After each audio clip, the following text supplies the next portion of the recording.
مفتی صاحب کہ کیا ہم نے اپنی نسل کو سوائے ماتم کے کوئی اور کام بھی سکھایا ہے یا پھر حق کے سامنے کھڑے ہونے کا ان کے اندر کوئی جذبہ پیدا کیا آج تک؟ فیضان صاحب، ایک ہمارا خاص جو ہے وہ گروہ ہے جو دلائل اس بات کے اوپر دیتا ہے کہ ماتم جو ہے وہ جائز۔ ہم فرقہ بازی میں نہیں جانا چاہتے اس بات پر۔ ہمارے ہاں تو کلیئر کٹ ہمارے لیے نبی علیہ الصلوۃ والسلام کا فرمان عالی شان سامنے ہے کہ اللہ کے رسول صلی اللہ علیہ وسلم نے فرمایا، حدیث کا مفہوم ہے کہ من ضرب الخدود وشق الجیوب لیس منا، کہ جس بندے نے جناب چہرے پہ تھپڑ ماری یا سینوں کو بھی کی، گریبان پھاڑا، اس کا ہمارے ساتھ نبی علیہ السلام نے فرمایا کوئی تعلق نہیں ہے۔ اسلام جو ہے بزدلی کا جو ہے وہ درس نہیں دیتا، اسلام واویلا کرنے اور رونے پیٹنے کا جو ہے وہ درس نہیں دیتا۔ ہم نے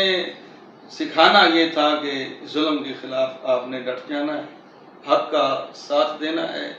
لیکن بہت ساری اور بھی چیزیں وہ ہیں جو سکھانی چاہیے تھی امت کو، لیکن امت نے صرف محفلوں کے اوپر، مجالس کے اوپر، تعزیے نکالنے کے اوپر اور سبیلیں لگانے کے اوپر جو ہے وہ، اگرچہ سبیل لگانا، صدقہ و خیرات کرنا بہت پیارا عمل ہے، لیکن ایک چیز کو ایک چیز کے اندر بند کر دینا اور اصل مقصد سے ہٹ جانا، یہ ظلم ہے امت کے ساتھ۔ اس لیے یہ مقصد نہیں تھا، مقصد یہ تھا کہ امام علی مقام امام حسین رضی اللہ عنہ کی جو تعلیمات ہیں ان کو زیادہ سے زیادہ دنیا والوں کے سامنے پھیلایا جاتا، آپ کی سیرت کو بیان کیا جاتا، آپ کے کردار کو بیان کیا جاتا، بتایا جاتا کہ آپ کو بیت اللہ سے کتنی محبت تھی۔ امام علی مقام امام حسین رضی اللہ عنہ نے 25 حج جو ہیں وہ پیدل کیے،